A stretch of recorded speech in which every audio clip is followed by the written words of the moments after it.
My mother forced me to pretend I had cancer for donations. The money paid for her Botox.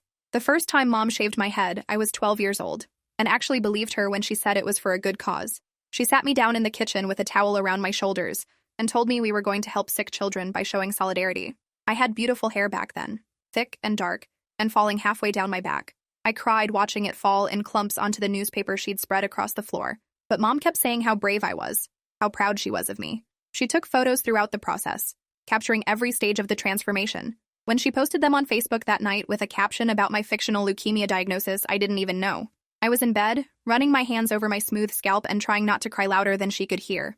The lie started small. Mom created a GoFundMe page with my photos, explaining that her daughter had just been diagnosed with acute lymphoblastic leukemia and the medical bills were crushing our family. She wrote about experimental treatments not covered by insurance, about how I was so brave, but we needed help. The donations started immediately. $20 here, $50 there, strangers sending prayers and money to a girl they'd never met. Within a week, we'd raised $3,000. I found out when my best friend Sienna came to school crying, saying her mom had donated and asking why I hadn't told her I was sick. I stood there confused until Sienna showed me her phone.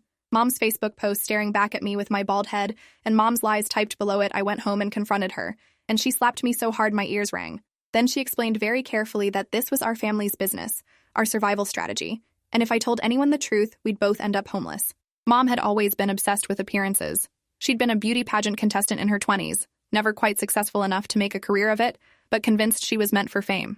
By the time I was born, she'd settled into bitter resentment, working dead-end receptionist jobs and spending her evenings scrolling through social media, comparing her life to the highlight reels of former competitors. She started getting Botox when I was 9, fillers when I was 10, always complaining about how expensive it was to maintain her looks. Dad had left when I was 5, sick of her vanity and spending, leaving us with minimal child support that barely covered rent. Mom's solution to our financial problems was creative, I'll give her that. She'd learned that sick children generated sympathy and money. She just needed a sick child to use as her personal ATM. The performance expanded quickly. Mom bought a medical alert bracelet from eBay and made me wear it everywhere. She taught me to look tired and pale, to move slowly, like I was in pain. She coached me on symptoms: nausea, fatigue, bone pain, fever. At 12 years old, I became an actress in a production I never auditioned for, playing a dying girl so my mother could afford cosmetic procedures. She took me to the mall and had people stop us, asking about my bald head. Mom would tear up explaining my leukemia, accepting their sympathy and sometimes cash donations right there. I learned to look down, to seem fragile, to let Mom do the talking. The shame was suffocating, but so was her control. She'd isolated me from extended family years ago, claiming they were toxic. Now I understood it was so no one could contradict her stories. The GoFundMe raised $15,000 in the first month. Mom posted regular updates about my treatment, using medical terminology she'd researched online. She created fake hospital bracelets using a label maker and took photos of me in waiting rooms of buildings that weren't actually hospitals.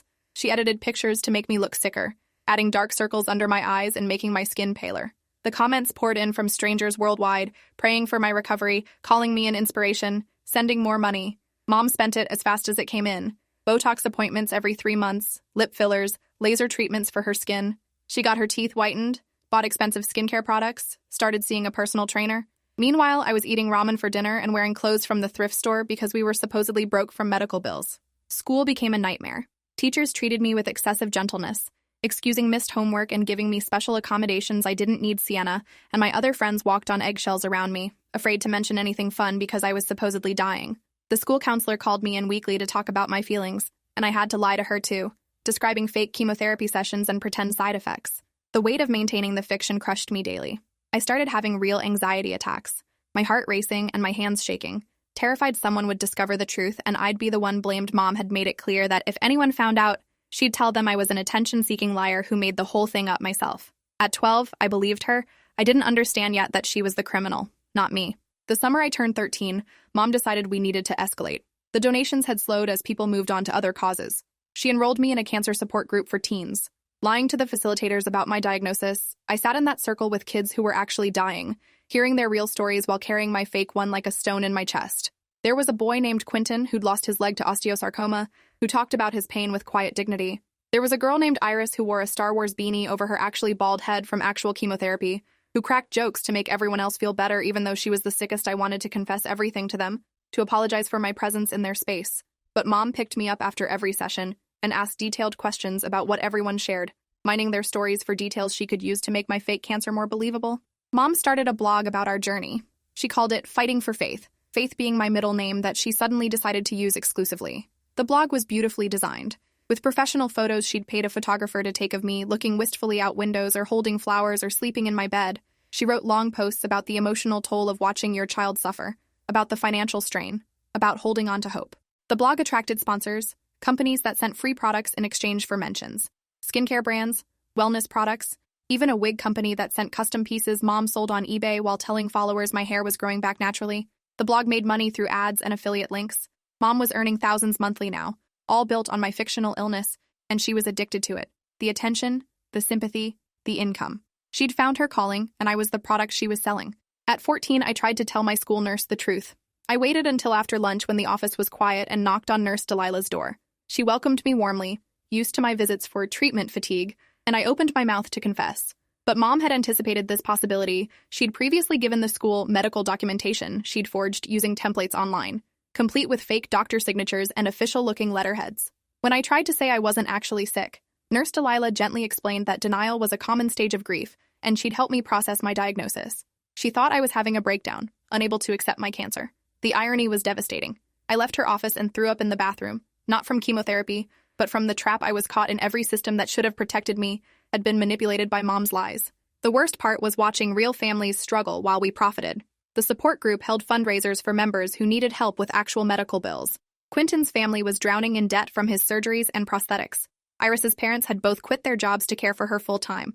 I watched Mom donate a token $50 to their fundraisers while spending hundreds on her latest facial treatment, all money that had been donated for my non-existent cancer. The guilt ate me alive. These were good people suffering real tragedies, and I was a fraud among them, stealing resources they actually needed.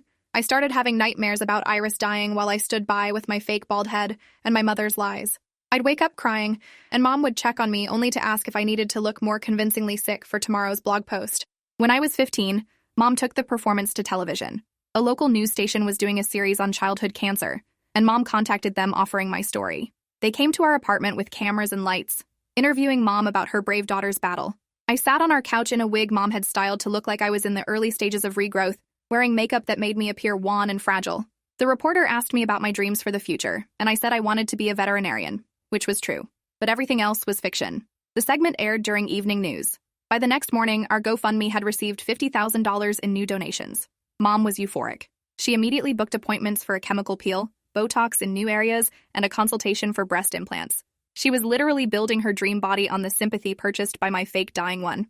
The news segment brought unwanted attention, though. A woman named Colette, who worked for a charity that helped families with childhood cancer, reached out to Mom, offering comprehensive support, free transportation to treatments, meal delivery, financial assistance, counseling services. Mom tried to refuse gracefully, but Colette was persistent, actually caring about helping us. She showed up at our apartment unannounced with groceries and gift cards, wanting to meet me in person. Mom had no choice but to let her in. Colette asked me questions about my treatment center, my oncologist, my protocol. I gave vague answers Mom had coached me on, but Colette's expression grew confused. She worked with hundreds of cancer families, and something wasn't adding up. She asked if she could call my doctor to coordinate services, and Mom quickly said I was switching to a new trial program out of state. Colette left her card and told me to call anytime. I tucked it under my mattress like a secret weapon I might someday have the courage to use. School got worse as I got older. My supposed cancer had been in remission, and then relapsed 3 times according to Mom's blog schedule, timed perfectly with donation slowdowns. Each relapse required a new shaved head, a new round of fake treatments, and fresh sympathy. My classmates threw fundraisers for me, organized bake sales and car washes, and donated the proceeds to my GoFundMe. I watched them sacrifice their time and money for a lie, and the shame made me avoid eye contact in hallways. Sienna was still my best friend somehow, loyal despite my increasingly weird behavior. She never questioned my story, just offered endless support. Her trust made the betrayal worse. I was lying to someone who loved me every single day, and I didn't know how to stop without destroying both our lives. At 16, I got my first real boyfriend.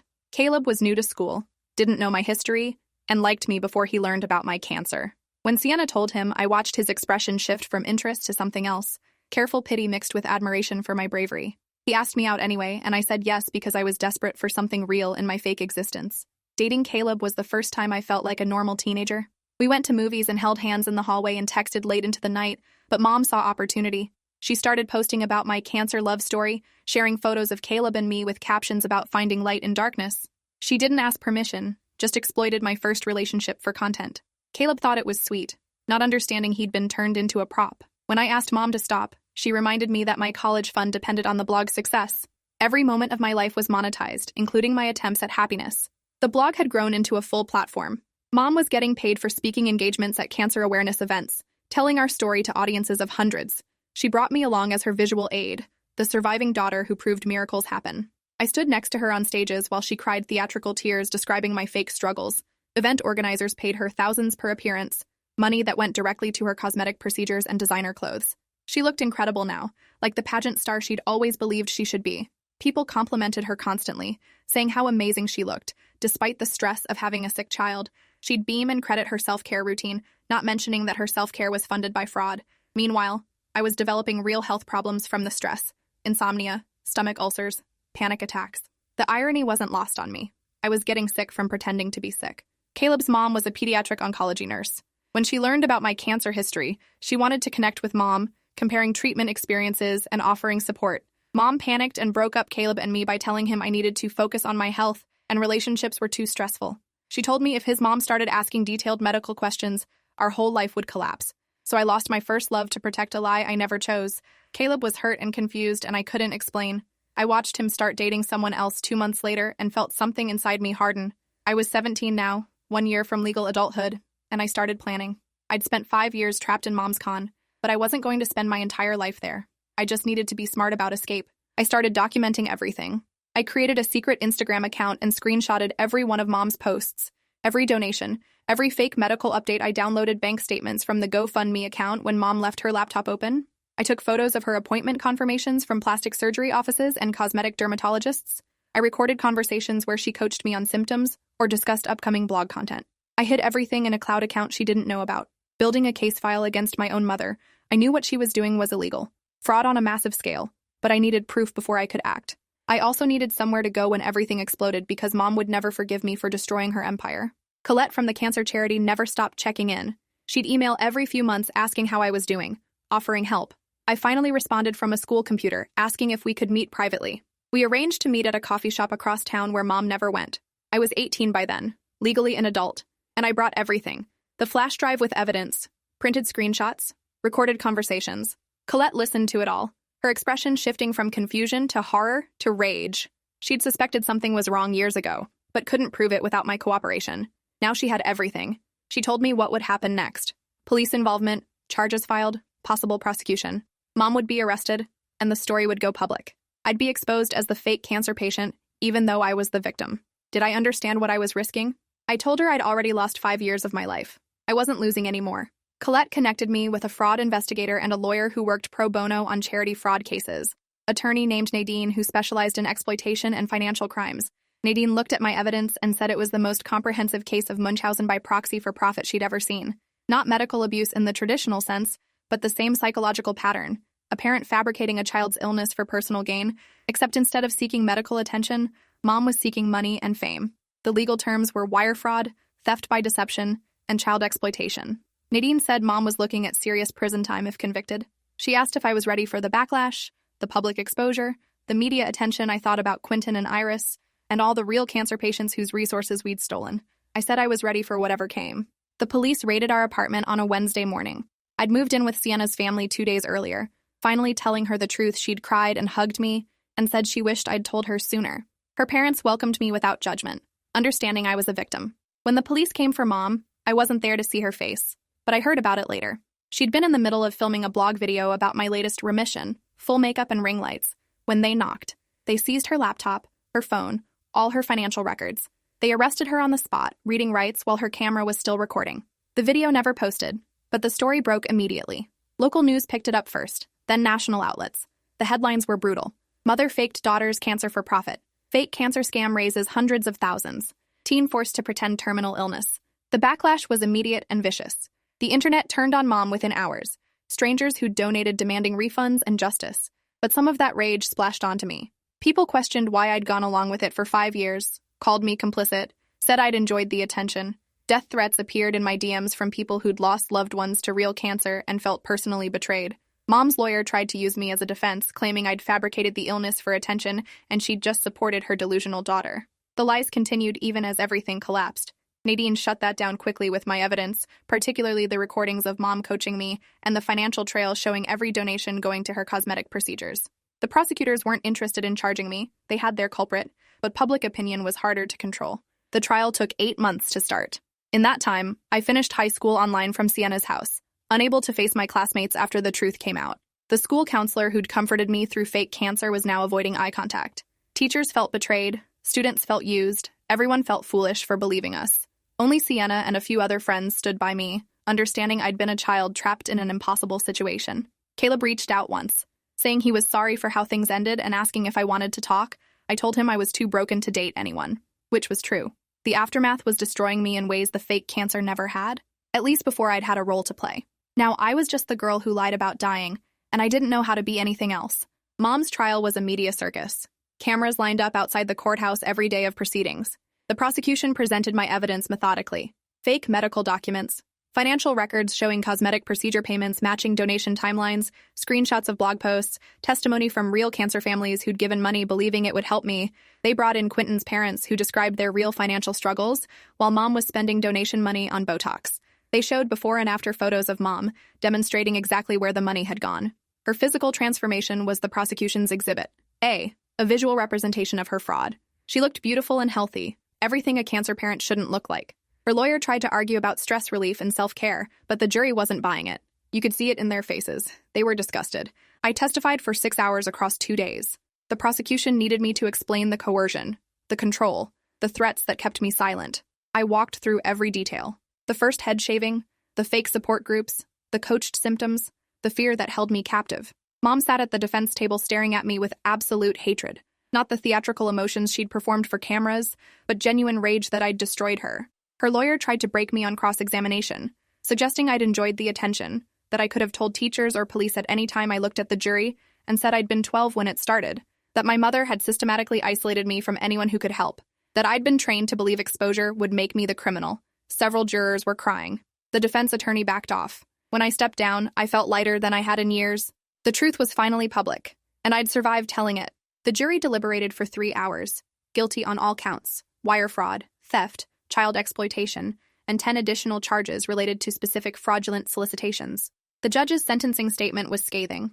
He called Mom a predator who'd used her own daughter as a prop in an elaborate con, who'd stolen from people's compassion and exploited the tragedy of childhood cancer for vanity. He noted that she'd shown no remorse, hadn't apologized to me or the donors, had only expressed anger at being caught. The sentence was 15 years federal prison with restitution of $400,000, the total amount raised through her various fraud schemes. Mom screamed when the sentence was read. Having expected a light punishment or probation, she was led away still yelling about how I'd ruined her life, proving she'd learned nothing. I sat in the gallery next to Nadine and felt nothing except exhausted relief. The court ordered all donations refunded where possible. The GoFundMe platform had insurance for fraud cases, and people got their money back. The blog was taken down, the social media accounts deleted, every trace of our fake cancer journey scrubbed from the internet, except in news archives I received victims' compensation funds for therapy and education expenses. Nadine helped me legally change my name, cutting ties with Mom's surname and starting fresh. I chose Sienna's last name with her family's permission, becoming part of the family that had actually protected me. At 19, I was rebuilding my identity from scratch, figuring out who I was without the performance, without the lies, without Mom's control. Therapy helped, but it was slow work. Years of trauma don't heal quickly.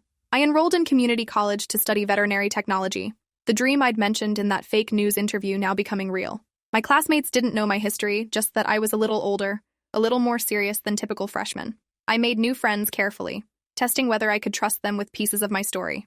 Most were compassionate, understanding I'd been abused. A few were judgmental, and I learned to let them go.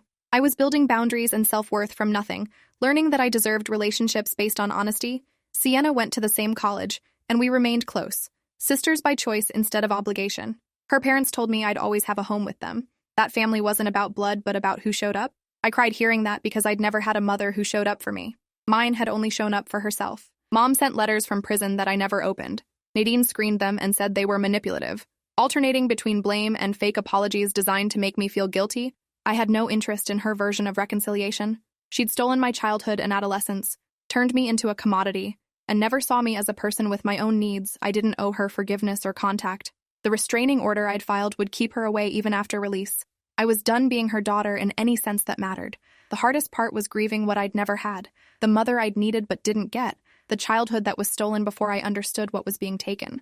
Therapy helped me process that grief without letting it consume me. I'd survived, and that had to be enough. The real cancer community was divided about me. Some understood I was a victim, a child who'd been exploited. Others couldn't forgive the fraud. Seeing it as mockery of their genuine suffering, I understood both perspectives. I reached out to Quentin and Iris through their families, writing letters apologizing for my presence in their support group under false pretenses. Quentin's parents wrote back, saying they forgave me and admired my courage in exposing Mom. Iris had died 2 months before the trial, and her mother's letter said Iris had always known something was off about my story, but had been kind anyway, because that's who she was. Reading that destroyed me. Iris had been dying with grace while I sat next to her with my lies. I donated my victim's compensation to a scholarship fund in her name, trying to balance scales that could never be truly balanced. 3 years after Mom's arrest, I graduated from veterinary tech school at the top of my class. Sienna's family came to my graduation, cheering louder than anyone. I walked across that stage in my cap and gown and thought about the 12-year-old girl who'd first had her head shaved, who'd believed her mother's lies and didn't know how to escape. I'd spent years being Mom's performing puppet, but I'd found my way to something real. The diploma in my hands represented my achievement, my work, my future that I'd chosen. I got a job at an animal hospital where nobody knew my history, where I could just be good at my work without the weight of past trauma. The lead veterinarian, Dr. Yuki, became a mentor, teaching me not just about medicine, but about building a life with purpose and integrity. I was finally becoming the person I could have been if Mom hadn't stolen those years. Mom was released after serving 11 years, reduced for good behavior that I doubted was genuine. I got the notification from Victim Services and felt my chest tighten. She was out there, somewhere, alive and free while I still dealt with the aftermath of what she'd done. The restraining order held for now, but I still looked over my shoulder in parking lots, jumped at unexpected sounds, feared she'd find me. My therapist said the fear would fade with time, that I was safe with legal protections in place. But trauma doesn't follow logical timelines. I'd spent 11 years rebuilding, and her release felt like a threat to everything I'd built. I changed my phone number again, made sure my address was unlisted, told my employer about the restraining order. I wouldn't let her destroy my life twice. 6 months after her release, I heard through Nadine that Mom had moved to another state and was trying to rebuild under a different name. She'd started a new blog, this time about overcoming false accusations and wrongful imprisonment, positioning herself as the victim. Some people believed her, strangers who didn't know the truth or didn't care. The capacity for people to be deceived never ceased to amaze me, though I'd benefited from it during her trial when the jury believed my truth instead of her lies. I didn't follow her new presence online. That part of my life was closed. She could spin whatever story she wanted as long as it didn't involve me. I'd said everything I needed to say in court. The rest was silence and distance and the life I was building without her shadow. At 29, exactly 17 years after Mom first shaved my head, I adopted a dog from the shelter. A scared pit bull mix that everyone else had rejected, who trembled in the corner and didn't trust humans. I spent months building trust, letting her come to me on her own terms, proving that not everyone would hurt her. Watching her transform from terrified to confident felt like a metaphor for my own journey. I named her Grace, for the second chance we'd both gotten. Grace became my companion, my family, my proof that love didn't have to be conditional or transactional. She loved me just for existing, not for performing or providing anything. That simple, unconditional acceptance helped heal something deep inside me that years of therapy had only touched the surface of. I met someone, eventually. A kind man named Isaiah, who worked as a children's advocate and understood trauma because he'd experienced it too. We built our relationship slowly, both of us careful with trust.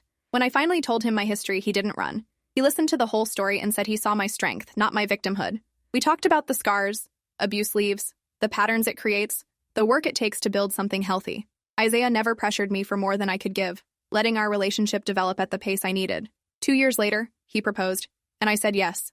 Not because I needed him to be whole, but because I wanted to share my life with someone who saw the real me and chose it anyway.